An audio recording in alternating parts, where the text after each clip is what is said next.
Fox News alert now. President Biden taking his blame game on the road. Well, they can keep saying it's a Putin price hike. They can say it as many times as they want till they're blue in the face. It doesn't make it true. The White House working overtime to convince Americans that record high gas prices are all Vladimir Putin's fault. It's all about Putin. It's all about Putin. It's all about Putin. That's all he knows to say. Republicans are laser focused on inflation ahead of the midterms, talking about it every chance they get. Democrats, not so much. It's going to dominate the fall campaign unless and until it starts to go away, and it ain't going away. Just as much as Putin is not setting prices in the United States, Joe Biden is not in control of the oil industry to the extent that Fox makes it seem like he is. Gas was cheap and it was clean, and then Biden came in and made a mess of all of it. I think they're blaming Biden because it's politically convenient, because it's actually the CEOs of the oil companies that are making decisions not to increase domestic production.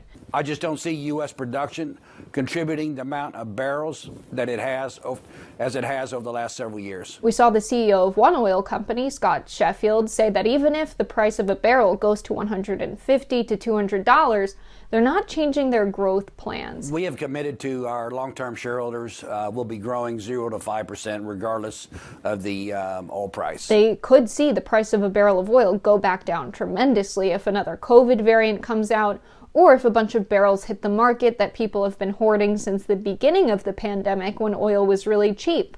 And they don't want to take that risk. Joe has an answer for it. Here's the good news. He's going to make sure he's going to suspend the ban on higher ethanol gasoline to lower prices, which amounts to pennies on the gallon. So that's his resolution. By naming this one policy approach of the Biden administration and saying that's all that they're doing, that's really misleading. The Biden administration approved drilling permits on federal land this week. That's something the Biden administration said they wouldn't do. It's something Biden specifically said he wouldn't do on the campaign trail in 2020. They also approved 180 million barrels from the Strategic Petroleum Reserves to be released. That's 1 million barrels per day for 6 months, which would offset the 672,000 barrels we were previously getting from Russia per day on average. They're also putting pressure on Congress to impose fees on oil companies for not using land that they have permits to drill on. And so by misrepresenting what the administration is doing, you're really lying to the American people about the actions of the executive branch, which is not okay to do. I don't agree with Biden's approach at all, but I'm not going to misrepresent what the executive branch is doing to millions of people who are potential voters. This is spreading misinformation, and it shouldn't be allowed. And so the range from missed political opportunities from the administration around messaging and inflation to just flat out misinformation coming from members of the press, it's really a mess.